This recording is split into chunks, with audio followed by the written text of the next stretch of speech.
When it feels like the world's falling down, I'll be there to lift you from the ground.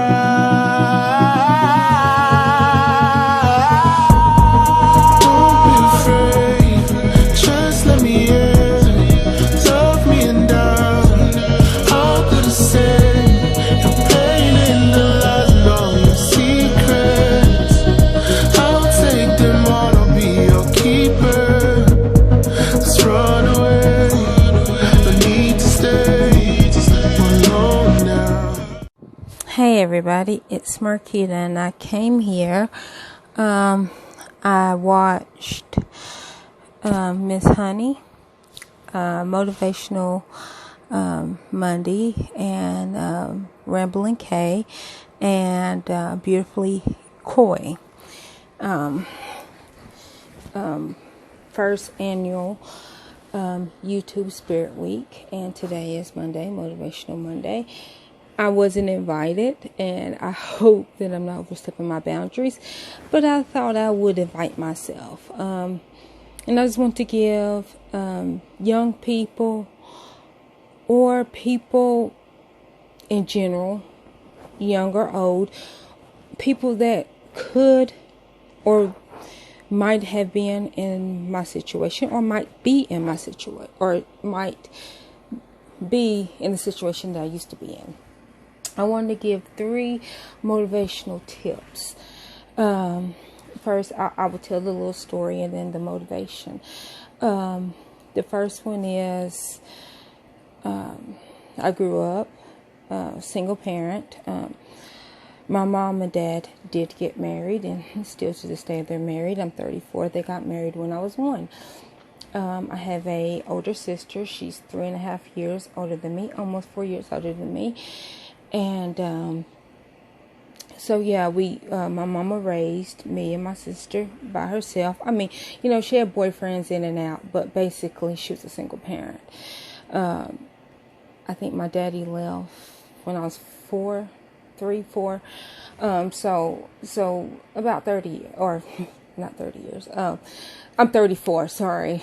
But they separated about 30 years ago, because I'm 34. But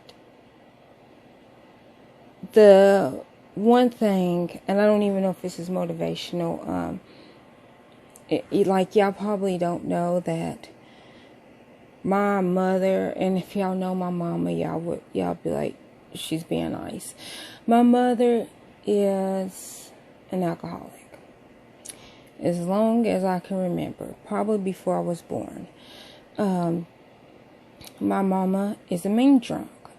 I haven't talked to my mama in like almost 2 weeks, because last time she called me, about 2 weeks ago, she called me and she was like, somebody said that somebody slit your sister's throat. Now, she called me drunk. It's like 1 o'clock in the morning. I'm a parent. I have kids. I was in bed. I was asleep. And I usually have my phone on vibrate. I don't keep my ringer on for that point. So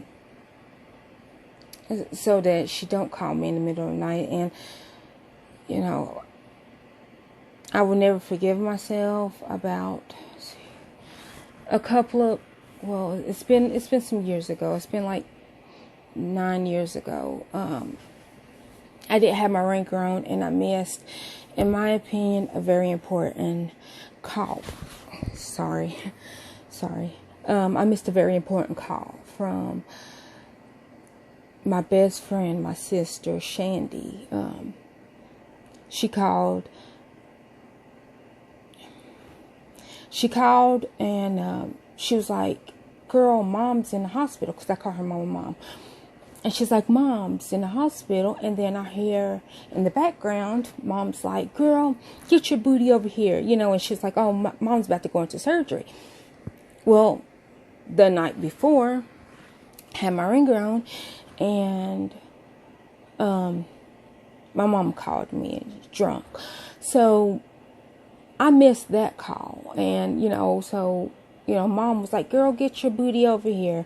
I'm about to go into surgery, cutting, mom, being loving. And so I got that call. I don't know what time it was, sorry. By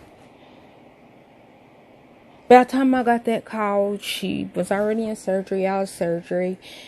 And I called and they were like, well, they didn't find what they were looking for, but she's still asleep. And so I was like, okay. I called Gary and I was like, I'm on my way over there. And before I went over there, my mama called and was like, I need you to take me, go get my state ID. And I was like, I can't go today. I'm going over to the hospital. And she was just like, okay, fine, whatever. So she was mad. She's still drunk. So I get to the hospital and mom's in ICU, and they were like, well, it don't look good, because she had surgery because they couldn't figure out why her blood was disappearing. And so they pretty much did exploratory surgery. Well, I stayed there as long as I could. I didn't have kids, so it was fine that I stayed there. I slept in the I went home and slept. And then, but I was there till like 2 o'clock in the morning. And so I went home just to get me some sleep in my bed and, get a shower and something to eat. And so Shandy calls and she's like, well, I'm like, come back to the hospital. We're just going to pull mom's plug because she's not waking up. They don't know what's going on. So immediately I'm like, okay. So I called Gary, and at the time, me and Gary, we wasn't living together. So I call him. He rushes over. He lived in Halls, and so he rushes over to come and get me. And before I walked out the door, my mama calls again. I need you to come and take me to get my state ID. And I'm like, I can't. She's like, well, you said that yesterday. So I was like, fine. I picked her up and I took her to get her state ID. Well, I'm like, I gotta go because they're about to pull the plug. I don't want to miss this. I want to say my goodbye. I didn't get to say goodbye the other day because my ringer was off. And I wanted to say goodbye, or I wanted to say something to her while she was awake.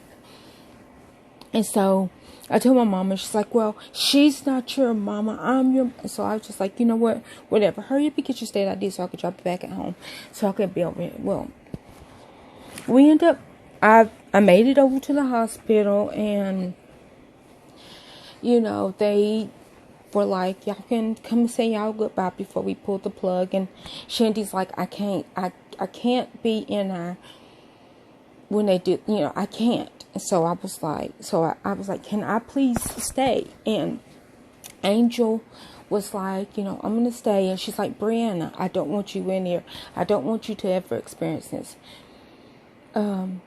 Because Angel was there when her mama and when her daddy.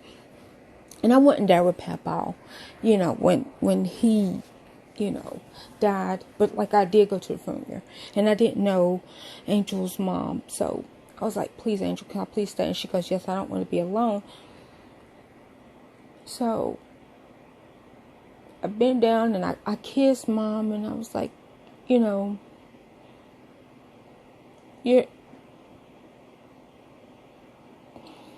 was like, sorry.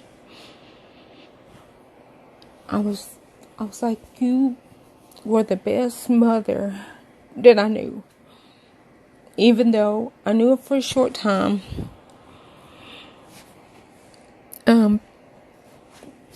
I didn't get to know her long. But the time that I did know her, she was a beautiful woman. Inside and out. Wonderful woman. And I told her that I'm sorry, that I missed her call. and that I love her, and a couple of things.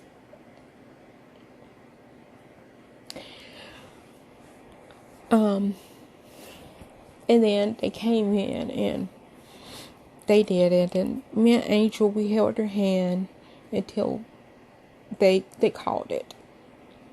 And then we went out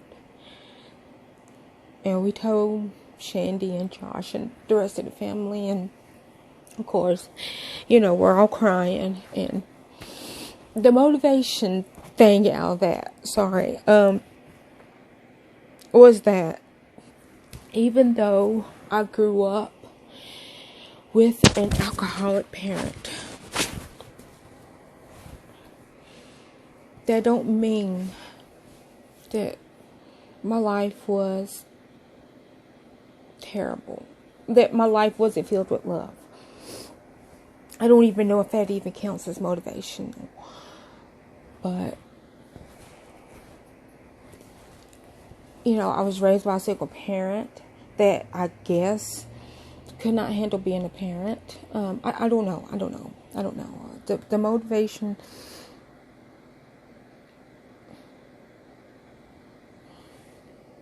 Hold on, Gary's calling. Don't wait to tell somebody that you love them. Don't wait to tell somebody that you love them. I guess the motivation number 2. August of 2000.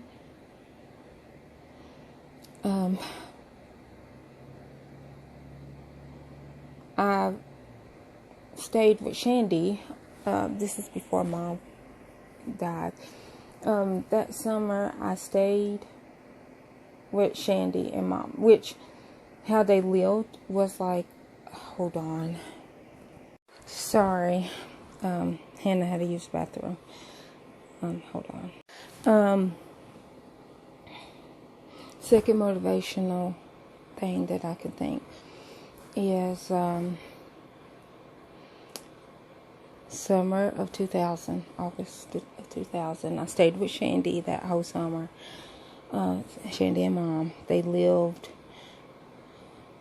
like one building was in between us. Like I lived in one building, and then there's a building in front of me, and then they lived in the building behind that. Like their back door would have faced my front door if there wasn't a building in between us.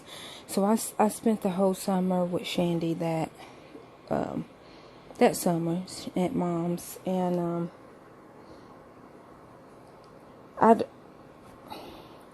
when I was younger, and I'm going to say all the way up until 2012, when I had mood swings, they were from good, super good, happy-go-lucky, nothing's ever wrong, to the depths of hell, to where everything and anything is evil, is bad, it was from one extreme to the next. And it's usually hormonal. As a adult, I say it was. Mine was, the hormonal part was that I wanted a baby so bad, and I won't even go into it. But so I stayed with Shandy that whole summer, and I went home because it was like August. I think we were starting school like August the 10th. So this was like August the 3rd when I went home, which, like I said, it was like literally 2 seconds from my house. But I was having a hormonal day where I decided that I didn't want to eat. I was moody and everything. So I went home, and my mama, of course, typical, was drunk. And so I get to an argument with Shandy. It was totally my fault. she was just trying to get me to eat. I told her I didn't want to eat. I told her everybody hates me because they want me to eat. And like I said, I was very hormonal. And yeah, it was like one extreme to the next. And she did nothing wrong. Did 0% wrong. And I remember I wrote her a note. And I was like, I don't want to be your friend anymore because, you know, you always want me to eat. Which was stupid. Duh, she wants me to eat. She don't want me to starve myself. But, like, I'm fat. I could have survived off of fat. But that's not important. So she comes and she knocks on the door. And so she's at the front door. Well, by that time, my mom's coming in the back door. And like one of her friends, Petey, he passed away last year. God rest his soul. He came and our bathroom was upstairs, so he came in to use the bathroom, you know, like they was coming in. And so he's like, ooh, who are you trying to sneak out the door? And I was just like, whatever. So my mama comes in raging. And who are you, you know, who do you have in my, I'm like, I didn't have anybody in your house. And so I went on the porch to talk to Shandy. Well, then she comes on the porch and she's arguing and she's yelling and she's cussing me out. And I'm just like, whatever. So she pushes me. Well, by default, I do like that to catch myself because, like, she's pushing me and, like, I'm, like, at the edge of the porch to where I'm, like, falling off the porch. I mean, but the porch, it wasn't even, like, no steps. It was just, like, ground and then, like, one step. So, like, if I fell, like, I would fall in the bushes because we had a bush beside our front porch. But other than that, like, if I fell to the ground, yeah, I'm a big person and it would hurt it. But, like, it wasn't, like, falling off of a porch. So, by default, anybody's falling, you automatically try to catch yourself. And so, I guess I hit her. She's like, oh, you made me bleed. I'm going to make you bleed. So, I'm just like, whatever. So, I go back in the house and I'm in my room and I'm blasting my music. Backstreet Boys always calms me down. So I was in there listening to my music. Well, she comes in and she's like, what boy did you have? And I'm just like, I didn't have any boy, which I did not. I had no boys in the house. And I was like, I didn't have any boy in the house. And so then I go back downstairs because I'm determined. Look, fine. I'm just going to eat. And so then that's when she was like, she said, I hate you. And I was like, well, I hate you. And she's like, I wish you were never born. I said, I wish you were never born. And then she picks up an ashtray and she hits me in the face. And so then of course, I ran down Shandy's house. And so, like, my whole face is, like, swollen. Nothing was broke. So Shandy calls the cops, and I go to the hospital and everything. And so the cops comes, and she's literally at the trash can, throwing the ashtray away. So they took her, well, they didn't take her to jail. They put me in state custody. And I was like, I just want to go to Shandy's house. Just take me back to Shandy's house. And they was like, well, we got to make sure that it's safe and everything for you to be there. So I'm just like, just take me back to Shandy's house. I want to be with Shandy. And so they put me in a temporary foster home. And anyways, I never got to be with Shandy. I never got to go back and live with her, but so I was in state custody. I went from that temporary place, I went to a level 1 group home. And I went to a group home because I was too old to be adopted. That's what they told me. I was too old to be adopted. I was too old to be in a foster home or, in a foster family. So I had to be in a group home because I was 16. I was almost 17. So I went to a level 1 group home. Well, that wasn't worse than my home life, but to the extent it was, the parents of that level 1 group home should not have been group home for teenagers, because like I said, I was 16, almost 17, and 16, almost 17, and they were like 22, 23. So we were too close. I think my sister at the time was like 21, 22. And so yeah, they didn't need to foster teenagers. And so that group home was about as bad as my home life, to my opinion, because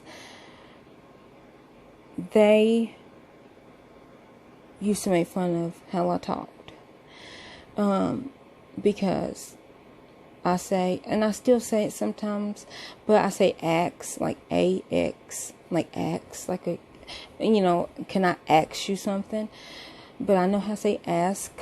Yeah, but I'm a lazy talker. I don't enunciate sometimes, even though I know how to say things. So when I say, can I ask you something? I don't want to die. You ain't going to ask me. You can't ask me anything because I don't want to die. And I'm just like, fine, I just won't talk to you. So I didn't really talk. I was just coexisting there. My caseworker came and I told her in front of them, and I was like, I don't want to be here. I was like, because I think about every night killing these people, and the only thing that's prevent me from killing these people is because they have I think the baby was like 15 months. They have a 15-month-old daughter. And I'm not a violent person. I'm really not a violent person. And I have never been violent towards a person. So that was just me talking. But I was so mad that I started cutting. And just to get my anger out, because I couldn't talk it out, because I couldn't talk to them, because they made fun of the way that I talked. So I couldn't talk to my friends at school because they had the other kids that was in my group home, the other ones that were in high school with me. They had them watching what I ate at school, and they had they talked to all my friends and told my friends that don't talk to me about home life, meaning at the group home, because I'm just gonna lie. So I had no friends. I had no outlet. The only person I can talk to was, she was sick. I didn't know how sick she was, but she was sick. She ended up dying in 2003 of cancer, but I didn't know she was that sick. I knew she was a little sick, but I didn't know of what. So the only other person that I could talk to was sick, and she was trying to still work, but she couldn't. It was my guidance counselor, Miss Adcox. Beautiful woman. She was, such a sweet woman.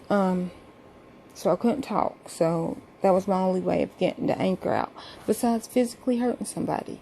And like I said, I'm not a violent person. I'd rather hurt myself than to hurt somebody else.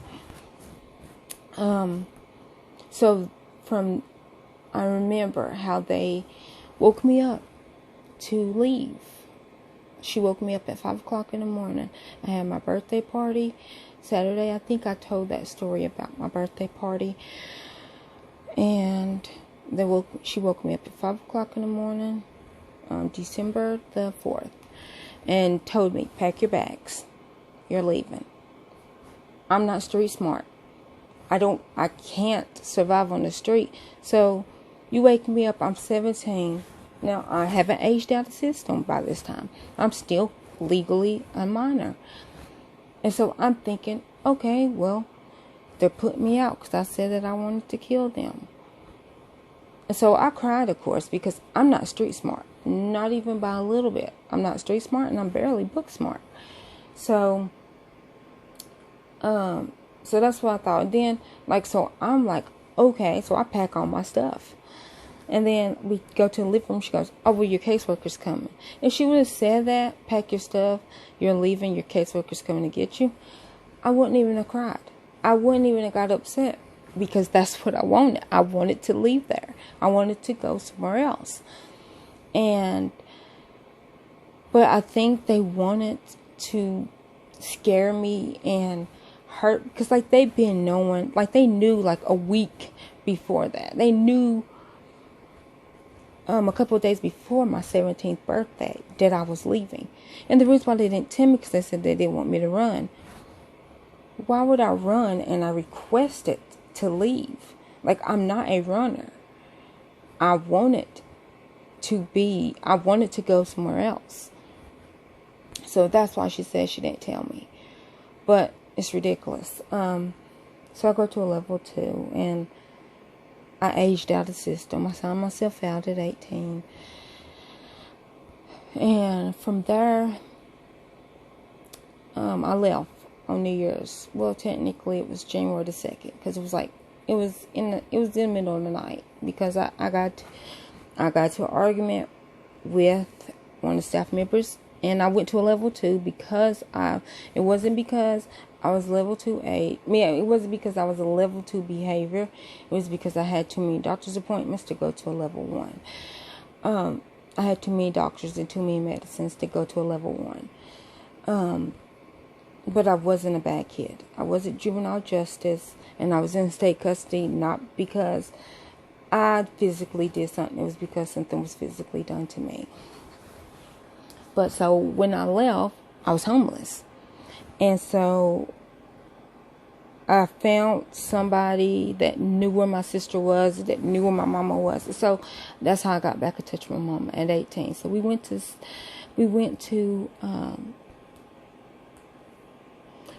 to Salvation Army. And we got to stay there. Me and my mama did, because they considered me a child since I was still in school.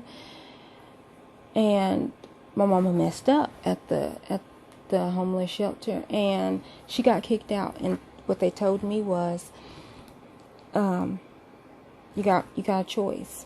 You got 2 choices. You can leave and be with your mama, probably won't finish high school, and you be with your mama. Or you could stay here, and we would pay your school dues, which I think were $85, because I went to a magnet school. You could stay here. We'll pay for your school dues. We will pay for your prom. Pay for, or get your prom dress. Pay for your graduation. We will help you find a place. We will do all that, and you will graduate. And I know you're probably thinking, okay, well that's an easy answer. Stay there, do all that. But I really thought about it for about 15 minutes, because I was like, I've been away from my mama for, I think it was like 1.5 years by this time.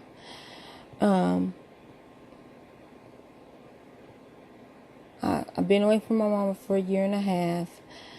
I'm 18. I don't really want to finish school, and the school that I'm going to, I never wanted to go to that school. I wanted to graduate from Central.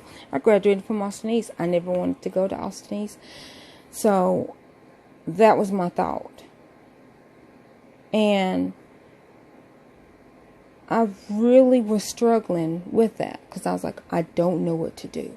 So I ended up staying at the homeless shelter, and I got to play the viola, because like I said, I went to a magnet school, and so they had an orchestra program, which for years I always wanted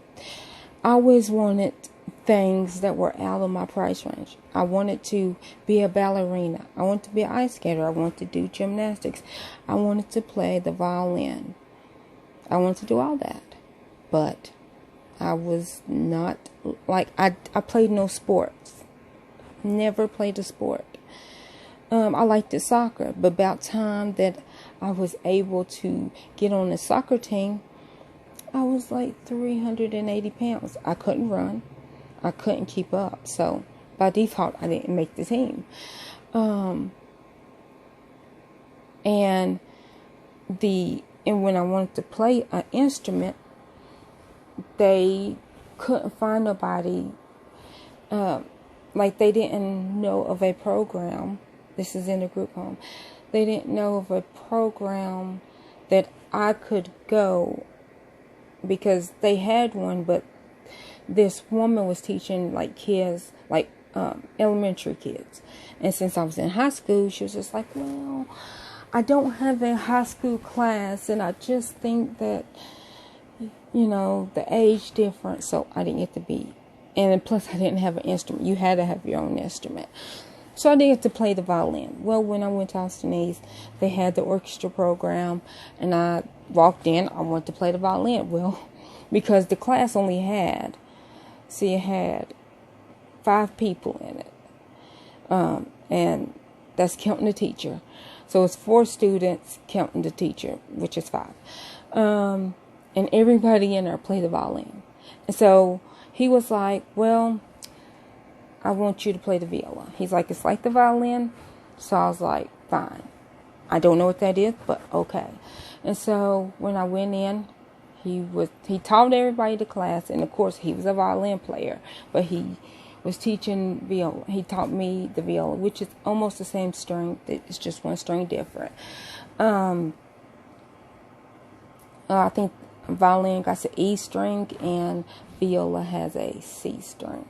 And then the next day after that, and it's a good thing I went in the day that I did, because the next day my friend Jasmine came in, and because everybody played the violin, and she's this tiny girl, tiny, and she played the cello. He was like, well, we don't have anybody playing the cello. Like I said, one girl left so one girl was leaving orchestra, and like the day that I came was her last day in orchestra, and then so she was leaving, going to something else, and then Jasmine came in the next day. So it was 3 violin students. I was viola, and then Jasmine was cello, and then right in front of us was a teacher. And he is a violin player, but he was teaching us all, teaching them 3 the violin, teaching me viola, and teaching Jasmine cello, which cello and viola has the same strings, but of course 2 different sizes. So when I say it, like, this girl maybe was like 100 pounds, and she got like this big old cello, and I felt bad for her, but I was like, I don't want the cello.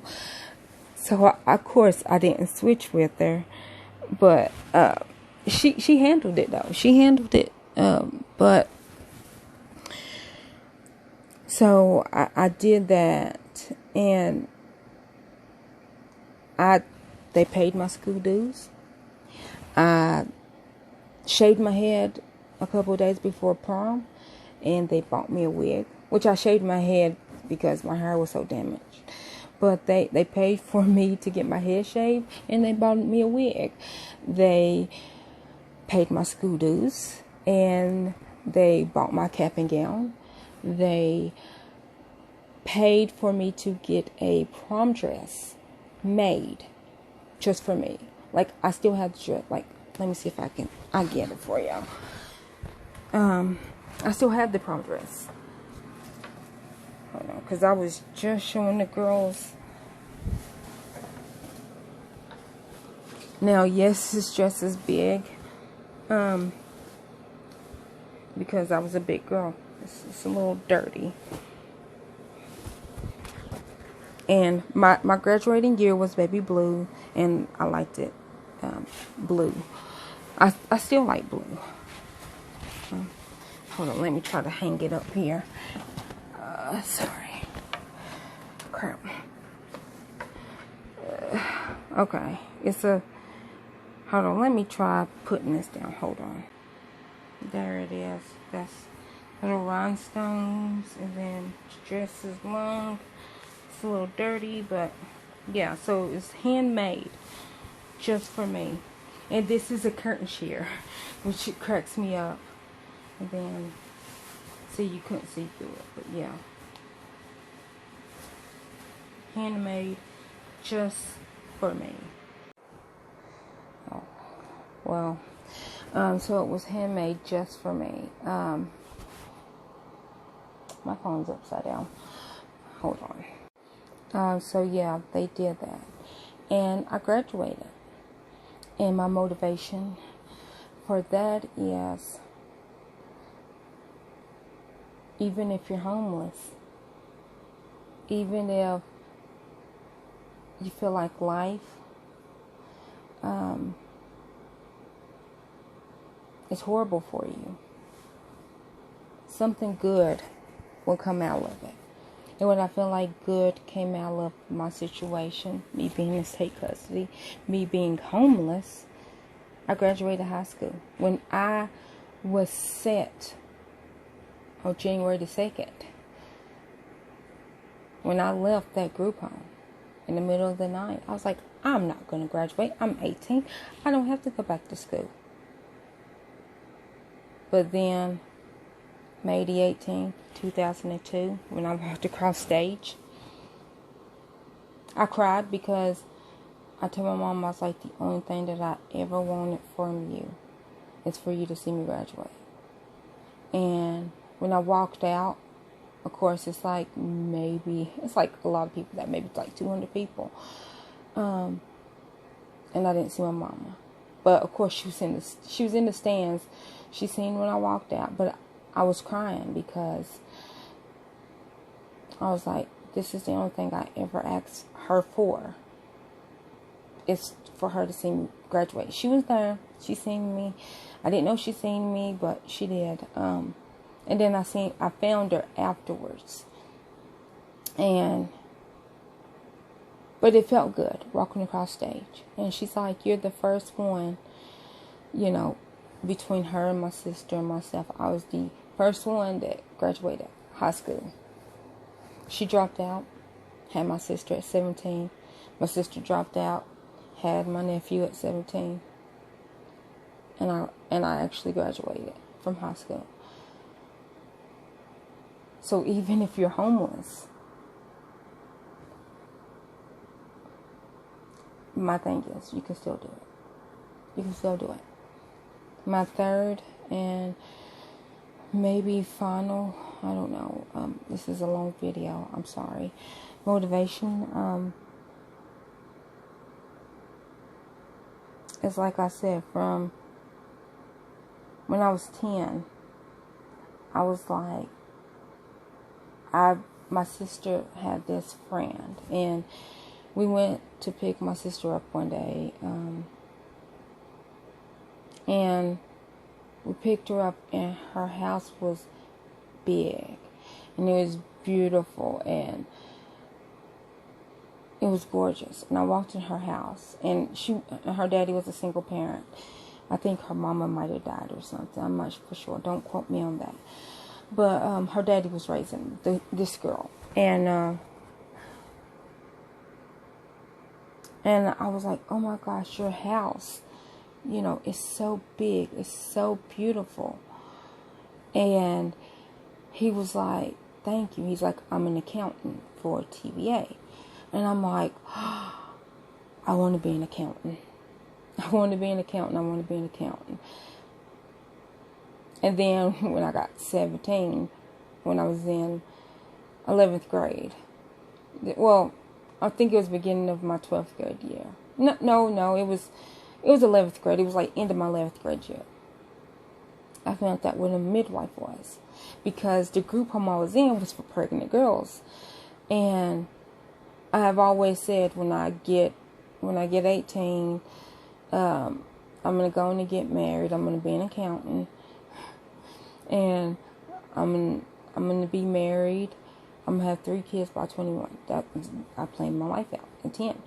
I was going to be an accountant. I was going to be married. I was going to have 3 kids by 21. And that was going to be my life. And then, because I like math. I'm not good at math, but I like math. And I took accounting 1 in 10th grade. I technically passed because I made a C in that class, but you had to make an A or a B to go to accounting 2.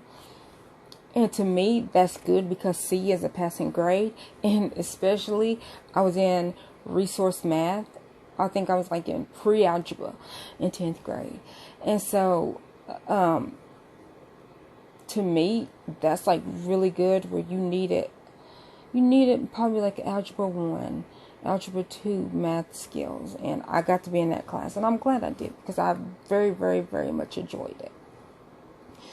But so that's why I said at 10 that I was going to be an accountant. This is, of course, before I started school.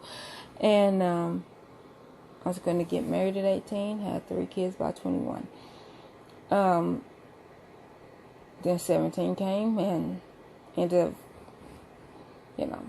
11th grade year, and I found out what a midwife was. And I was like, nope, I love babies. I'm going to be a midwife. So I wanted to be a midwife. Well, when I graduated high school, I got to a nursing program, which I had help from a caseworker. And I was like, I like taking pictures, which one of my friends was going to buy me a professional camera. I was going to get to be in photography, but I was like, nope, I want to be a midwife. I want to be a midwife. So I went down that route, not knowing how hard it was or anything. So I went down that route instead of photography. I wish I would do photography, because I really like taking pictures and stuff. But I got put in a nursing program, or a CNA program, where it was just 3 months of school. I did it, and got to graduate, because it was a technical college. And so I graduated, and then found out that, you gotta be an LPN to work in the nursery. So I was like, I just graduated from high school on May the 18th. It is now October.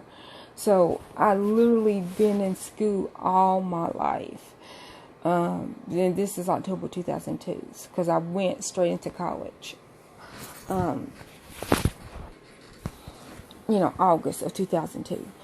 And I'm glad I did, because if I would have took some time off, I wouldn't have went into the program. I wouldn't have done it, because I never did anything with the license and any of that. But I thought, well, I'm not going to go back to school and be an LPN. I might as well have a baby, because I wanted a baby. Well, no babies. Skip to November of 2012. 10 years later. My sister gets pregnant. And I'm just like, and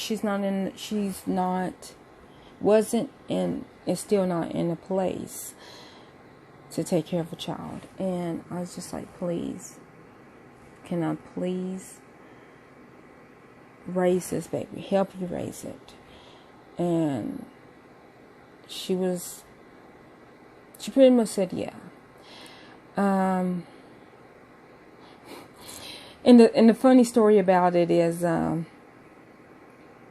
went to church and I talked to Aunt Margie and Uncle Mark, and I told them everything, and we got the pregnancy test, and I got out of the car, and I'm very superstitious, so I got out of the car and I walked up on my mama's porch, and a bird pooped on my jacket, and I was like, oh, man. So like, I'm mad, I'm fuming, and I threw the pregnancy test at her, and I'm like, here, and I go and I'm wiping off my jacket, and I'm just like, how dare?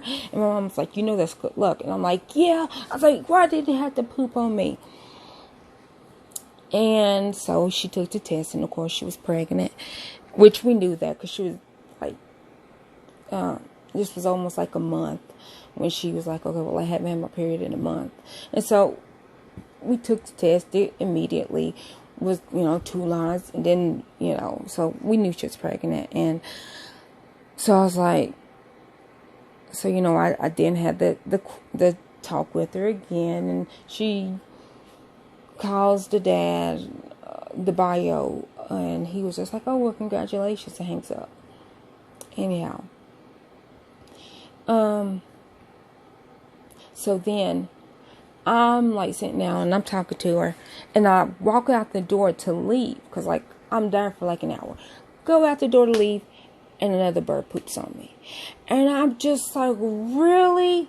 The look. And my mom was like, well, you're gonna get a baby, and I'm like, seriously? I like. Because I'm very superstitious. If a bird poops on you, it's good luck. But it's nasty. It's nasty, but it's good luck. So that happened. I go back in and wash off my jacket again. And I think it was the same bird.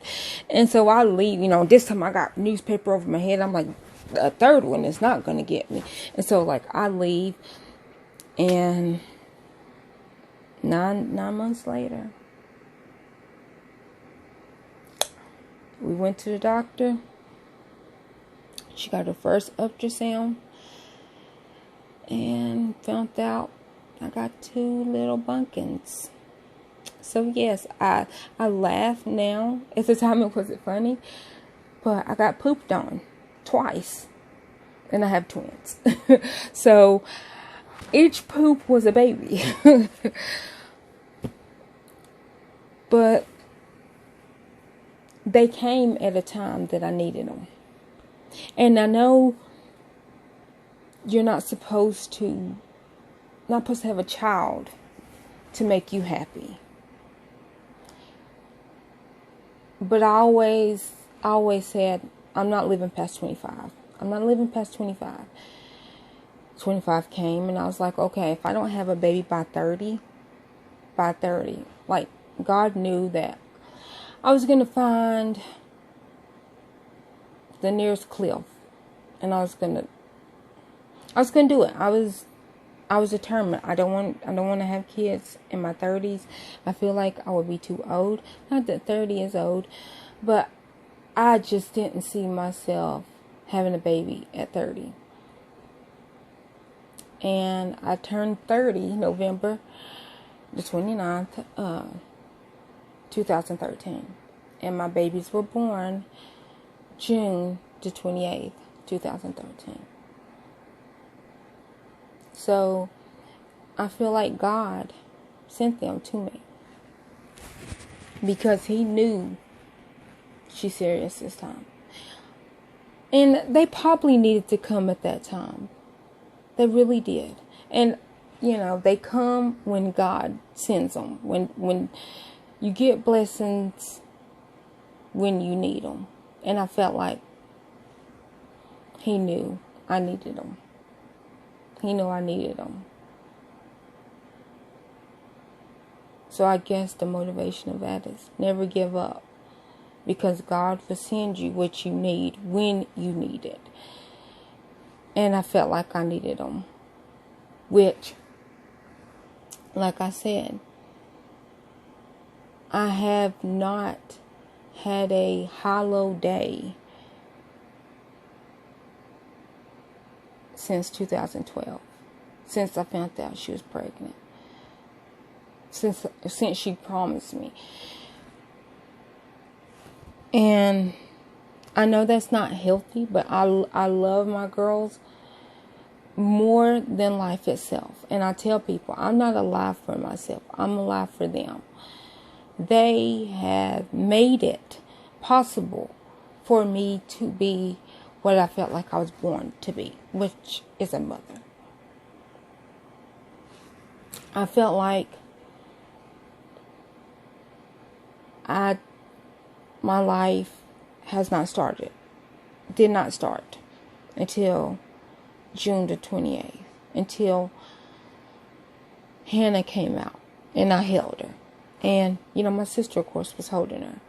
And we were waiting on Savannah. Savannah was taking her sweet little time. And